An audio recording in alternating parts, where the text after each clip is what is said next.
very warm welcome to you in this second lecture on capacity planning. In the first lecture, we have seen what do we mean by capacity, what is productive capacity or producive capacity, what are the various types of capacity, what are the different measures of capacity. We have seen that what is the economics of scale, what is the diseconomics of scale, and in the discussion on economics and diseconomics of scale, we have also seen that what is the best operating level. We have also seen what are the measures of capacity, input measures of capacity, output measures of capacity, and we have seen that how capacity can be measured in different sectors. We have taken examples of aviation industry, hospital, stadium, machines and other different types of systems in which the capacity is used. So, today we will discuss certain problems related to capacity planning, certain problems, certain tools which are used in order to take the capacity decisions. So, let us first start with the capacity decisions. Now, capacity increase depends on volume and certainty of anticipated demand. So, volume and certainty of anticipated demand means that I have given an example that most of the automobile companies these days may be thinking that with the 6th pay commission coming into picture, the demand for the automobiles is going to increase in the financial year 2008-2009. So, anticipated demand is more. So, this would dictate the capacity requirements of the auto manufacturers in the country. So, capacity increase depends on the volume and certainty of anticipated demand. So, they are very certain, the auto manufacturers are very certain that the demand is going to increase in this particular financial year.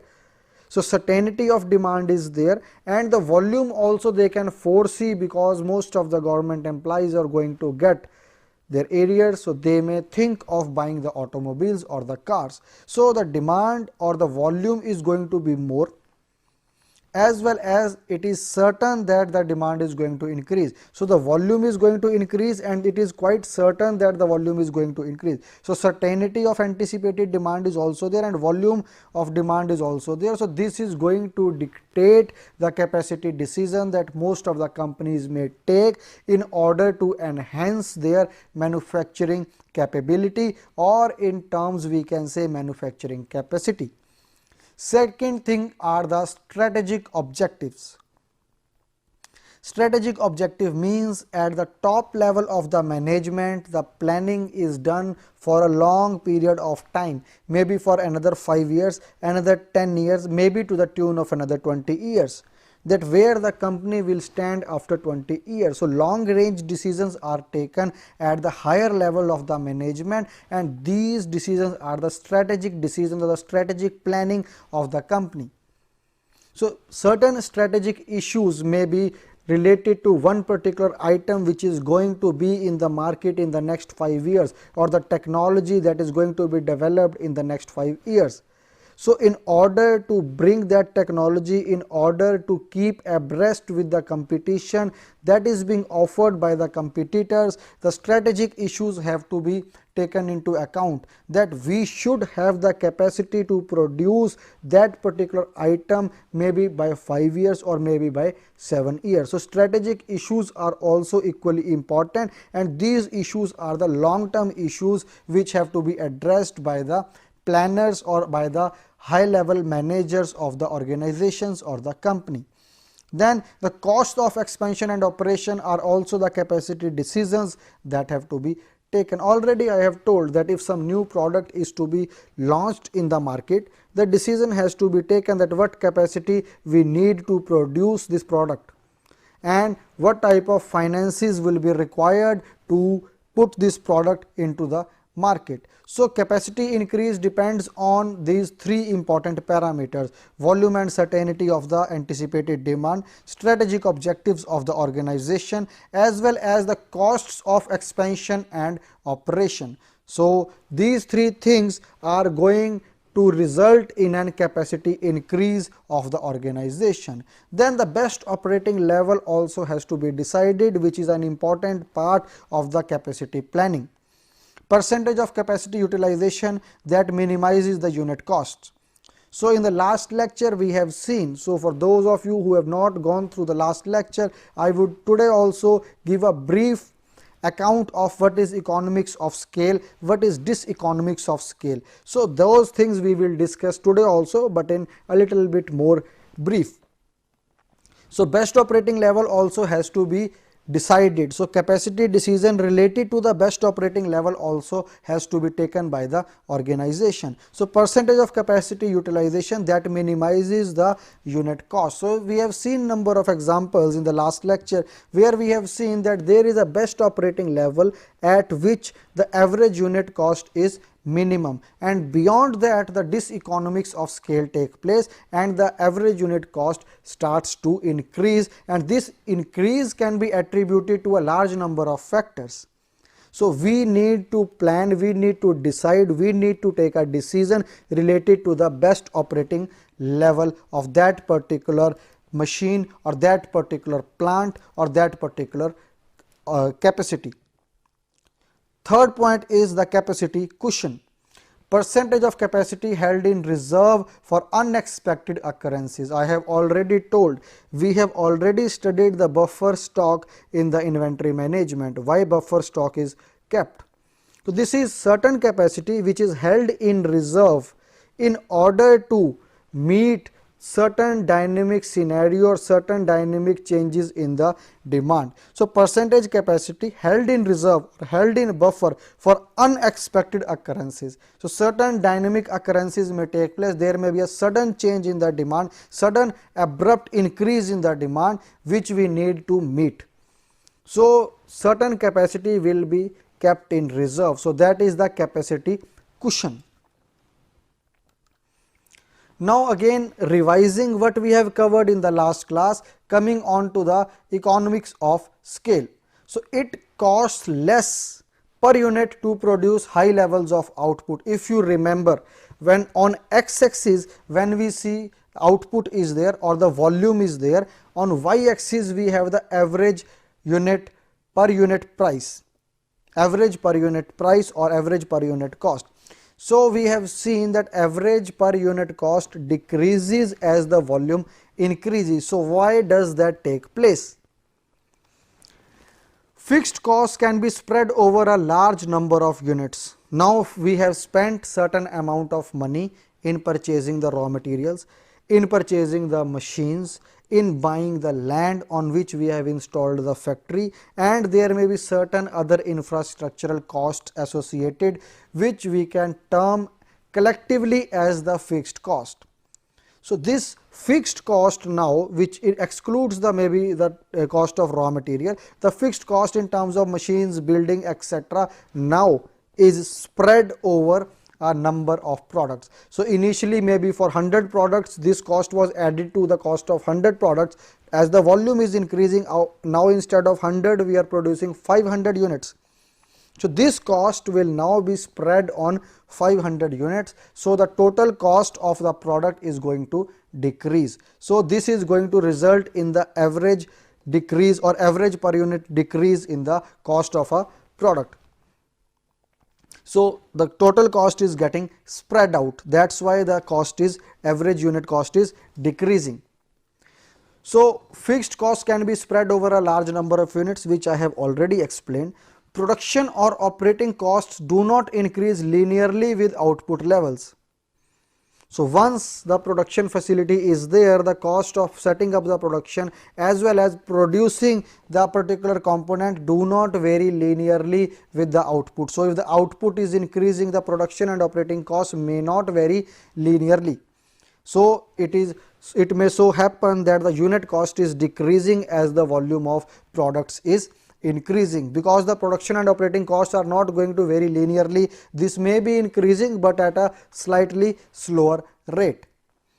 Third is Quantity discounts are available for material purchases. If you remember the lecture on inventory management, in which we have discussed at length the quantity discount. So when large amount of material is being ordered, we get certain amount of quantity discount, and these quantity discounts reduce our raw material cost. So when we are buying more raw material and we are getting a discount on that, so the per unit cost of the raw material is going to decrease. So availing the quantity discounts and decreasing the cost of the raw material that is going into the final product will also result in the decrease of the unit cost of the product when the volume of the product increases. Moreover, operating efficiency increases as workers gain experience. So as more and more products or more and more volume of products is being produced, the workers are gaining efficiency. The workers are getting more and more efficient. They are getting more and more used to the kind of work. So the rejections are less, the rejection rate is less, more and more efficient production is taking place, and therefore the unit cost of the product is decreasing as the volume of product is volume of the product is increasing, or the number of products produced is increasing. So the unit cost is decreasing. So all these 4 points help us to understand that why the unit cost decreases as the volume of production increases. Now we can come on to the diseconomies of scale. So this occur above a certain level of output. So that level of output usually we call as the best operating level. Now beyond the best operating level, diseconomies of scale take place. Before that, economies of scale take place. Now diseconomies of scale. So why does this happen? So there are certain points that we need to address in order to understand the diseconomies of scale. So these occur above a certain level of output that I have already told, that is the best operating level. So diseconomies of distribution. So distribution may not be appropriate, may not be optimal. So if optimal distribution is not there, the cost is going to increase. Diseconomies of bureaucracy, which need not explain. The bureaucracy word itself tells that there may be certain official hassles, certain official problems, certain official paperwork which may lead to certain kind of discrepancies which add to the cost of the product. Then diseconomies of confusion. This I will explain with the help of another slide. So sometimes when the products are more, there is a confusion, the scheduling may not be there, and there may be certain other amount of haphazard type of planning which may not result in lowering the cost of the product, but may result in increasing the cost of the product. Then the diseconomies of vulnerability. So when the volume of the product is more, it is more vulnerable to different kinds of breakdown. Certain wear and tear may creep in, and the system may fall down or may break under the excessive wear and tear. So these are certain points which results in the diseconomies of scale, that is distribution, bureaucracy, confusion and vulnerability.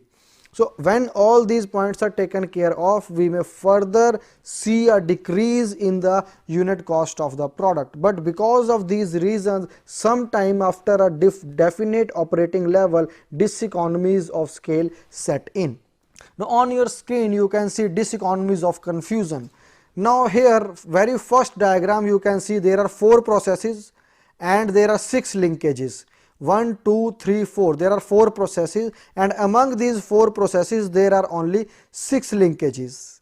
But when the number of processes increase, you can see 1, 2, 3, 4, 5, 6. So 6 processes, there are 15 linkages, and you can see when the number of processes become even more, that is 8 processes, then we have 28 linkages. So 4 processes, 6 processes and 8 processes. So when the number of processes are increasing, the intermingling, or we can say that the confusion generated is much more, and the scheduling also becomes very complex. So complexity increases with the number of linkages between departments or processes. The number of links between n nodes, Suppose this n and this we call as the nodes. So 1, 2, 3, 4. In this particular system there are 4 nodes. Here there are 6 nodes. Here there are 8 nodes. So if n is the number of nodes, then the number of links is given by n into n minus 1 divided by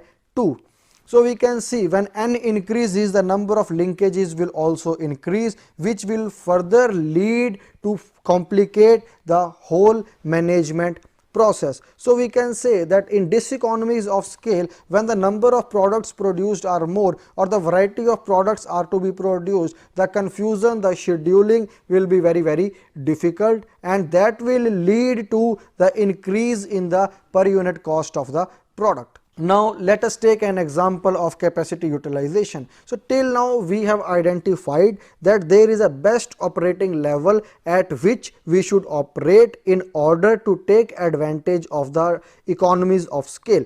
If we are going beyond the best operating level, the diseconomies of scale would creep in and would lead to an increase in the per unit cost of the product or the per unit cost of the item that we are manufacturing. Now let us come to a problem on capacity utilization. So let us first read the statement of the problem. During 1 week of production, a plant produced 83 units of a product. So per week, what is the output? 83 units per week. Its historic best utilization was 120 units per week. So 120 units per week has been reported to be produced, but this time only 83 units, or for 1 week 83 units of the product has been produced. What is the plant's capacity utilization rate? So we have to find out what is the plant's capacity utilization rate. 120 it has proved, it has produced at certain moment of time, maybe in the history, but now per week it is producing 83 units. So the capacity utilization rate on your screen you can see is capacity used divided by the best operating level. So 83 units per week is what is the capacity used, and best operating level was 120 units per week, which has been effectively and efficiently produced by this particular plant. So we can say it is operating at 69%. So the capacity utilization rate comes out to be 69%. So it is a very simple mathematics, nothing is difficult, but with such type of calculations we can think of finding out that how much is our process efficient, what is the efficiency of our process, or how much is the capacity utilization. Are we working at a very high capacity utilization, or are we utilizing our capacity? So if we are underutilizing our capacity, what we can do is that we can somehow think of outsourcing the capacity to some other players, so that the capacity utilization increases and we are able to make more money out of the designated capacity that we have developed at our premises. So this problem is a simple problem. The problems may be very complex. A large number of other factors can also be incorporated into such type of simple problems, but here we have found out that in a plant which is producing 83 units of a product per week, it has shown the best operating level was 120 units per week. So we can find out that what is the capacity utilization rate. Now capacity planning, this is the topic is capacity planning only. So the important considerations in capacity planning. Now what type of considerations we have to make when we are doing the capacity planning? 3 important considerations in capacity planning are maintaining the system balance. In the ideal case, the output of one stage is exact input requirement for the next stage.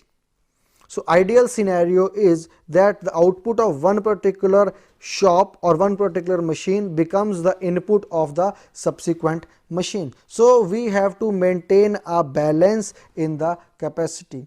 It may not happen that one machine is working at a very fast pace and the subsequent machine is working at a very slow pace. So the work in process will increase and that has to be managed. and such type of imbalance will not result in a very good production rate. So, we have to take care of the capacity in such a way so that there is a system balance within the organization. So, just to repeat, the three important considerations that we have to take care in capacity planning are maintaining the system balance. In the ideal case, the output of one stage is the exact input requirement for the next stage, but in most of the companies this ideal scenario may not exist.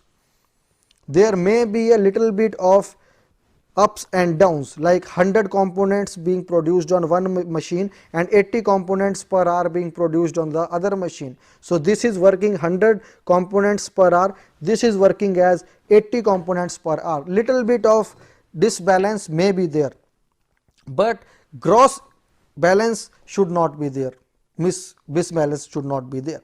So, basically what do we need to understand is, whenever we are doing the capacity planning, we have to maintain the system balance, means the output of one particular shop or machine should become the exact input to the other machine. The second important consideration in capacity planning is the frequency of capacity additions.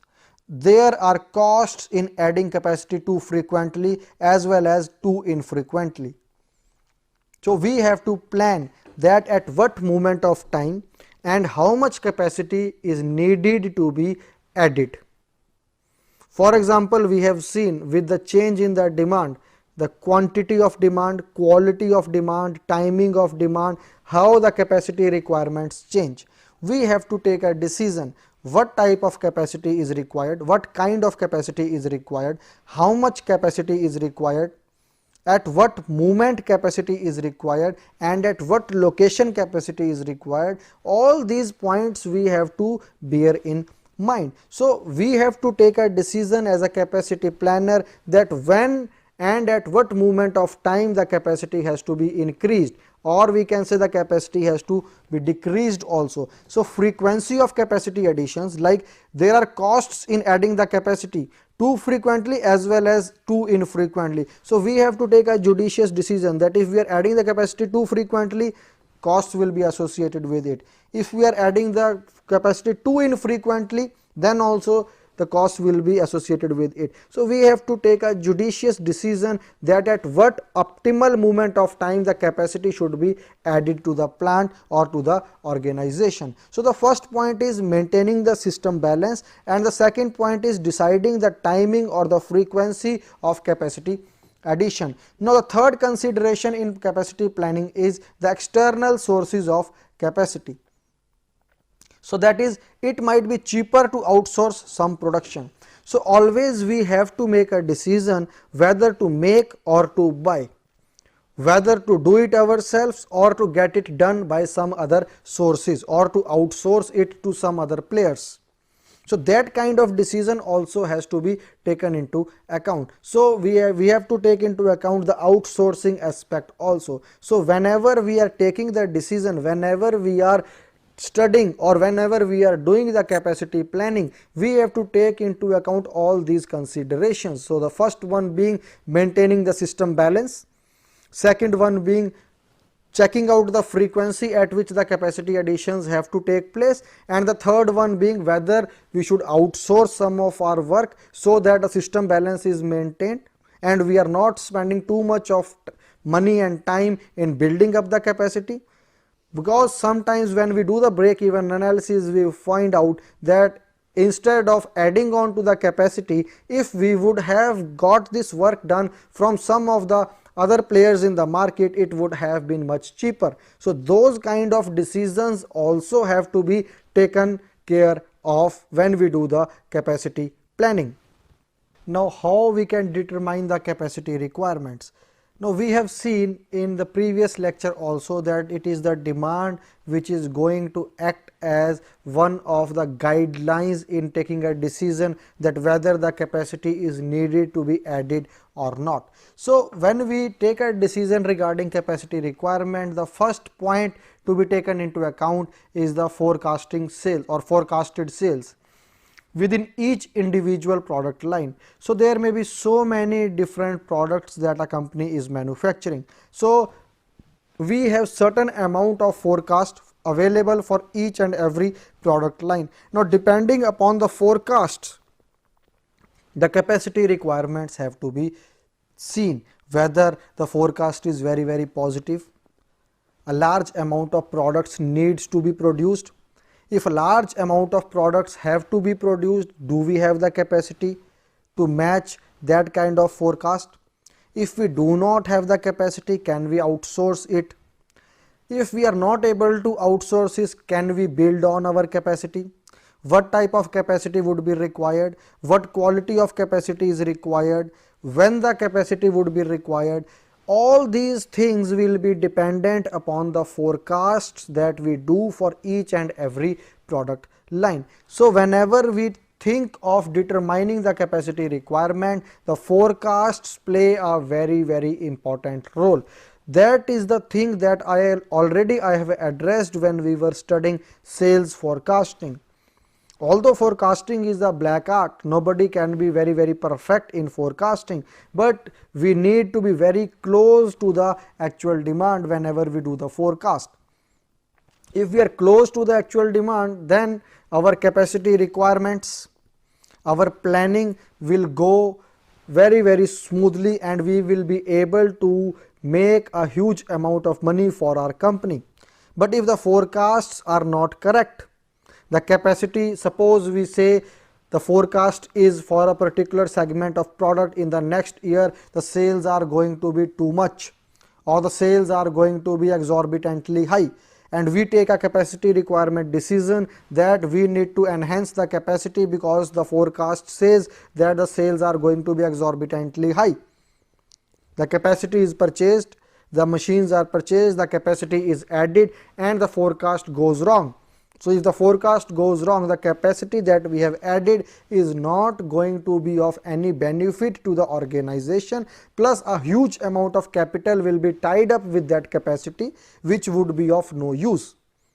So the company may have to suffer. So the forecast sales or the forecasting of the sales will help us in order to take a decision regarding the capacity requirements, but we believe the forecasting would be very accurate and systematically done. So once we have accurate forecasts available with us, we can take a decision of enhancing the capacity or reducing the capacity, whatsoever may be the case. Then calculate the equipment and labor requirements to meet these forecasts. So once the forecasts are ready, we have to plan according to the labor requirements and the equipment that would be required, which I have already explained in the first point itself. Project equipment and labor availability has to be seen then. So we have to see that what would be the equipment required in the project and what would be the labor required. So basically capacity requirement depends upon the forecast. Once the forecasts are there, then we can see that what would be the requirement in terms of machines, equipment and the labor. Now making capacity planning decisions. So what type of decisions we make in capacity planning?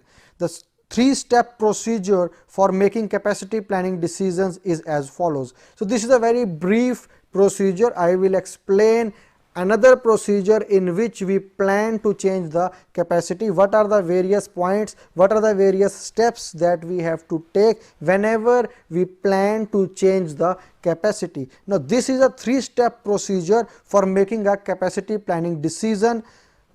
It is as follows. Identify capacity requirements. So capacity requirements, from where this is going to come? This is going to come from the sales forecast. Then develop capacity alternatives. Then we have to see that what are the alternatives available with us, and finally evaluate the capacity alternatives. So then finally we have to evaluate. How we have to evaluate? Under which circumstances we have to evaluate? On which criteria we have to evaluate these alternatives? That we will be seeing in the subsequent slide. Now on your screen you can see this is a procedure for developing a plan to change the capacity. Now basically we are manipulating the capacity. So the very first point on your screen is determine the project capability requirements given a demand forecast. Here also this is dependent on the demand forecast or the sales forecasting. We know that this is the demand forecast. This is the amount of sales or amount of product that will be sold in the market in the next financial year or in the next 5 financial years. Now we determine the project capacity requirements given a demand forecast. So what would be the project capacity requirements? What kind of project has to be undertaken in order to meet the demand or which has been forecasted using any of the sales forecasting methods. So demand is playing a very important role here. Then once we know the requirements, that is the project capacity requirement, we formulate the alternatives to meet future capacity requirements. So large number of alternatives may be there. Certain technological alternatives we will see, we will figure out that this is the thing that we want and this is the kind of demand that is to be generated. Then depending upon this demand, which type of technology would be best for us, we need to outsource certain things to certain other players in the market, and all those types of alternatives would be formulated. Then formulate alternatives to meet future capacity requirements. So initially we know from the demand what is going to be the project capacity requirements. Then we formulate the alternatives to meet the future capacity requirements, and then comes the most important step, that is the evaluation of the alternatives. Then we evaluate the alternatives based on, now what is the criteria on the basis of which we are going to evaluate these alternatives. So the criteria is the cost, revenues, risks, competition, flexibility, quality, organizational and managerial adjustments. So there will be so many alternatives available with us for the capacity enhancement or capacity reduction or capacity change, and we will evaluate them on the basis of what would be the cost to the company, what would be the revenue generated if we plan this type of a change in the capacity, and what would be the competitors' viewpoint in this particular change that we are doing, how the competitors are going to react to our capacity change or capacity enhancement. Then we have to see what are the risks involved, because sometimes whenever we do a technological enhancement in terms of capacity, we have to invest a huge amount of money. So do we foresee that this particular capacity enhancement is going to result in a huge amount of profit for our company?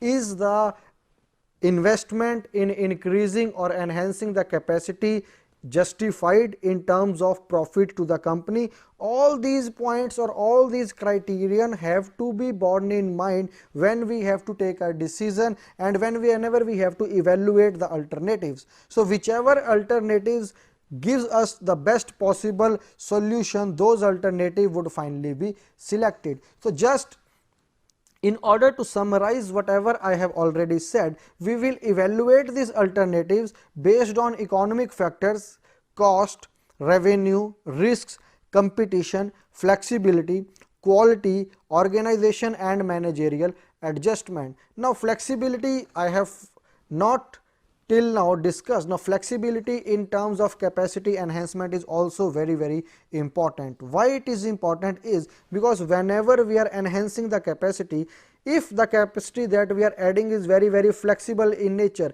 flexible means that instead of doing one particular task, it can do a large number of or large spectrum of tasks or large spectrum of activities or large spectrum of operations.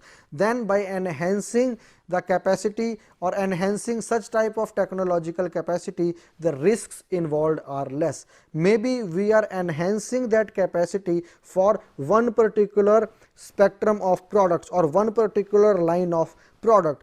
Even though our forecast is wrong and that line of product is not doing well in the market, but the facility or the capability or the capacity that we have added is very flexible in nature, this can be used for other line of products as well, and this way this will be utilized and the risks involved in the failure of enhancing the capability or the capacity of the organization would be minimized. So by purchasing or by enhancing a capacity which is technologically well proven and which is very flexible in nature, is going to be a low risk decision, means it is quite sure and it is quite certain that by adding a flexible capacity we are going to always be in profit. So depending upon all these criteria, we are going to appropriately select the most optimal alternative.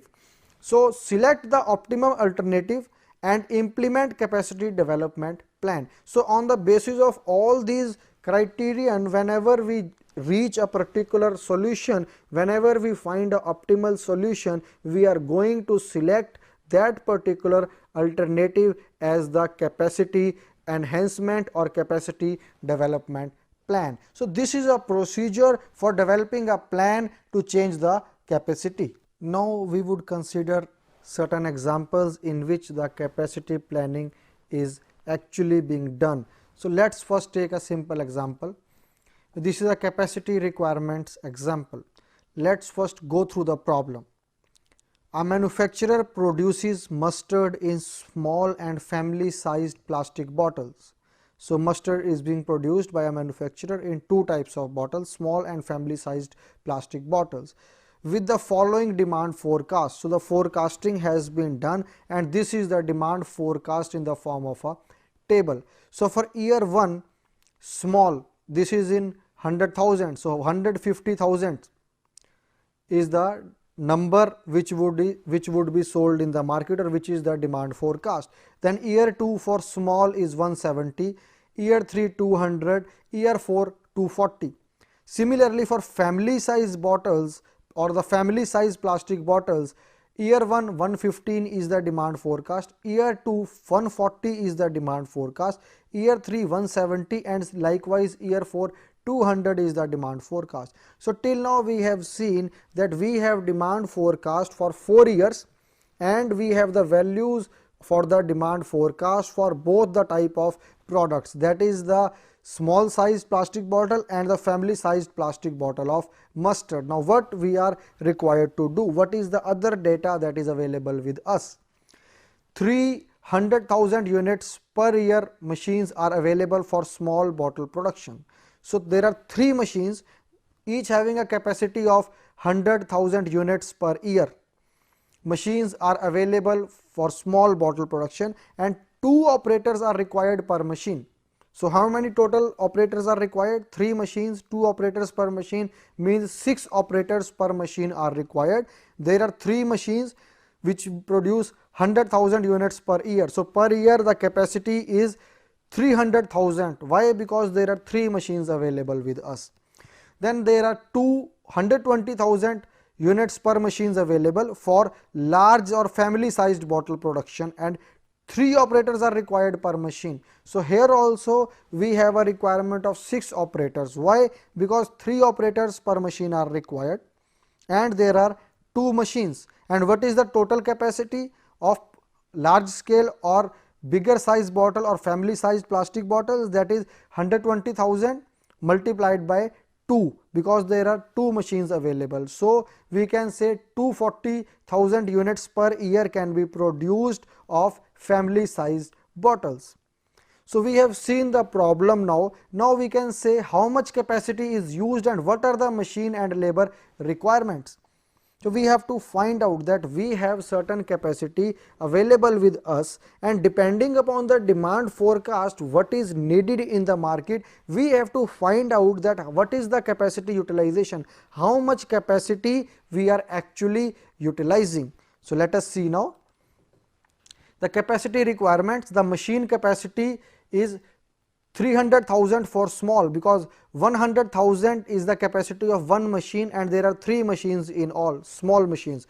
300,000 is for small and 240,000 is for family size. Similarly 6 operators are required for small machine and 6 operators are required for the family size plastic bottles manufacturing machine. Now we see year 1, year 2, year 3, year 4. So for smalls we have in 100,000s we have the demand forecast which was already given 150,000, year 2 170,000. So the important points to note is these 3 values, like percentage of capacity used. Now a capacity, total capacity was 240,000 units can be produced in a year, and what is the requirement? That is 115,000. Here this is 115,000. So for year 115,000 are actually to be produced. So what is the percentage capacity used? So what is the actual, that is demand forecast, and what is the total capacity for family size, and this gives out to be 47.92%. So 47.92% is the percentage capacity used of the machines. Then how many number of machines are required? That is 0.96, because 115,000 have to be produced and 120,000 per machine can be produced. So total machines required are 0.96, or we can say only one machine is sufficient to meet this demand forecast of 115.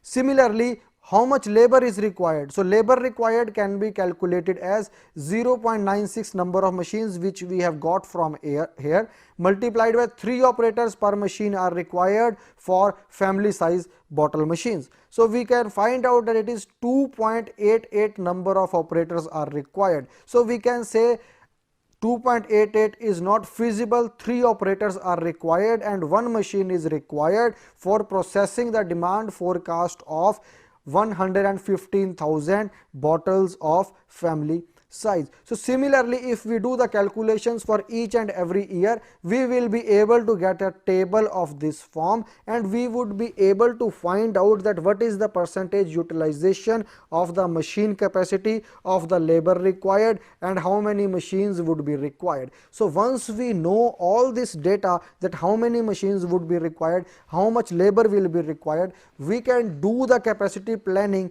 that either we are required to add the capacity or we are surplus in capacity, and can we outsource this capacity to some of our friendly partners in business who can use our capacity to the best possible manner, and the optimal utilization of the capacity is taking place. Otherwise the capacity is lying wasted and it is going to be of no use to us. So doing this type of simple exercises, we can enhance the utilization of our capacity. Now decision tree is also an aid which helps us in making such type of decisions. A decision tree is a schematic model of the steps in the capacity planning problem. So it is a schematic model of the step. What are the steps? Draw the various decisions, that we will try to understand with the help of an example. So here we draw the various decisions.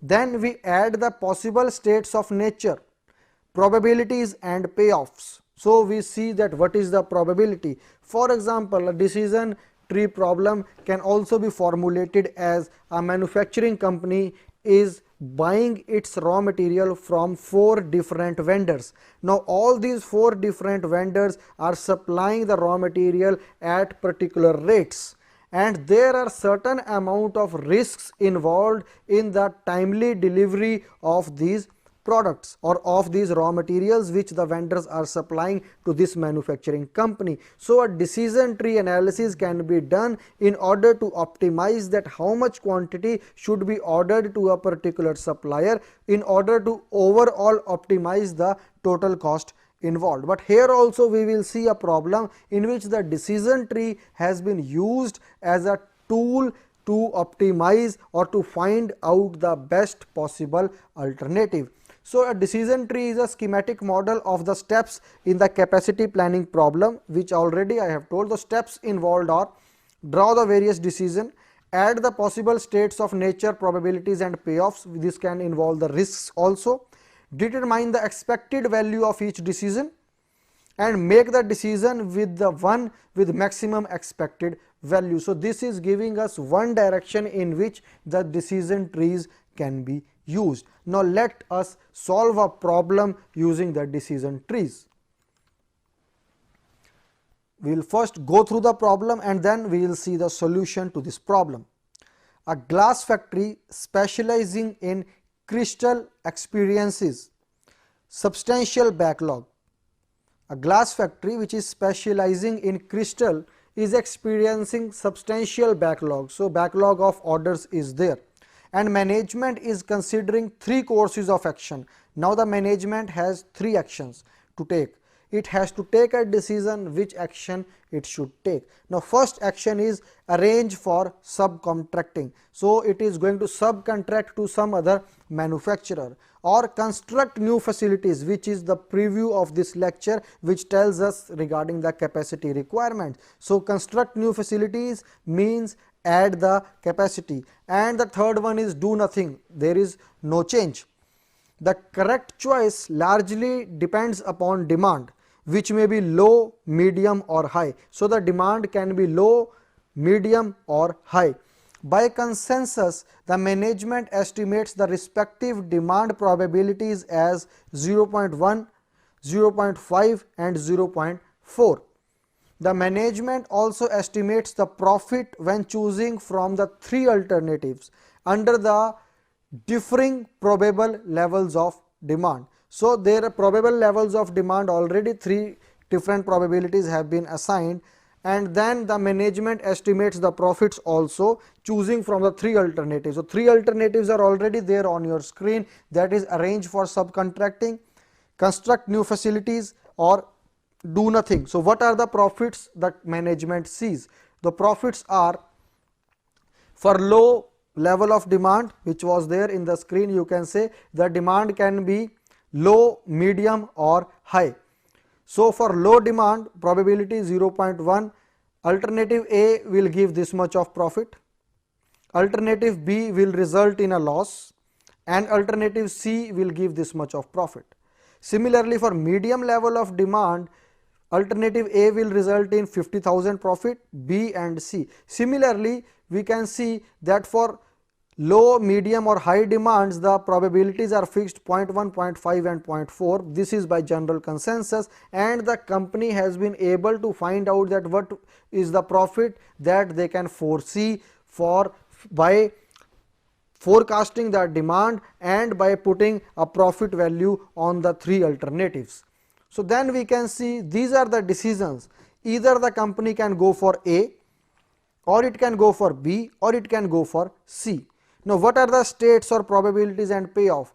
If high demand is there, 90k or 90,000 is the profit. If medium demand is there, this is the profit. If low demand is there, this is the profit. Similarly, if we go with alternative B, high demand, medium demand, low demand, and the profits have also been represented. Similarly, when we do not do anything, that is the alternative C, there is a high demand, medium demand and low demand, and the profits have also been given. For example, let's check for C, high demand 60k, C, high demand 60k. So this is the exact representation of the data which was available in the previous slide in the form of a decision tree. Now this is a decision tree. We have to take an alternative, that which particular alternative would, we have to take a decision which particular alternative would give us the maximum profit. So we would now calculate the expected value. Now expected value we are finding out for alternative A, it comes out to be $62,000, 62k. And for alternative B, we find out it is $80.5k, it means $80.5 thousand.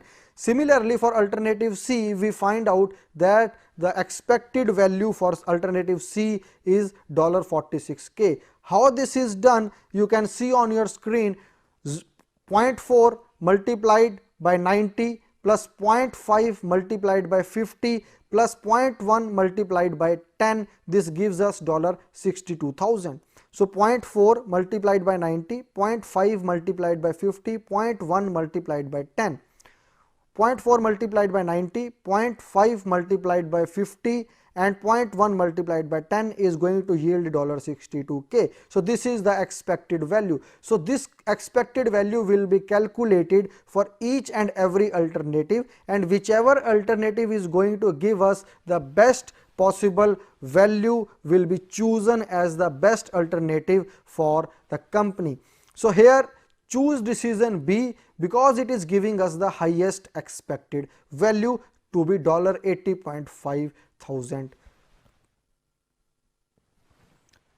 So we can see that decision tree approach is a very important tool in making the decisions. So in this particular example, we have seen that there were 3 different alternatives which were available with the company, and the company has to take a decision which alternative to adopt in order to maximize their profit. So we have used the decision tree approach in order to find out which alternative should be used by the company or should be followed by the company. So here alternative B has been selected on the basis of the decision tree analysis, which would give the maximum profit to the organization or to the company.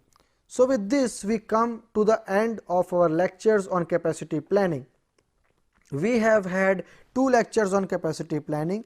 Capacity planning 1, we covered what do we understand by capacity. We have seen what is the best operating level. We have focused on diseconomics of scale, economics of scale. Then we have seen in the second lecture that what are the various types of tools and techniques which help us to enhance the capacity and to evaluate the capacity. We have seen 2 types of problems. In one problem we have seen that how much machine utilization is taking place, how much labor utilization is taking place, and how much on an overall purview, if we say how much capacity utilization is taking place. Then we have used a decision tree analysis to find out that which alternative is best for the company when it has to take a decision either to go for capacity enhancement or to leave it or to take another decision of outsourcing. So 3 different decisions were or alternatives were available with the company. Which alternative would give the maximum profit has been found out using the decision tree analysis. Thank you.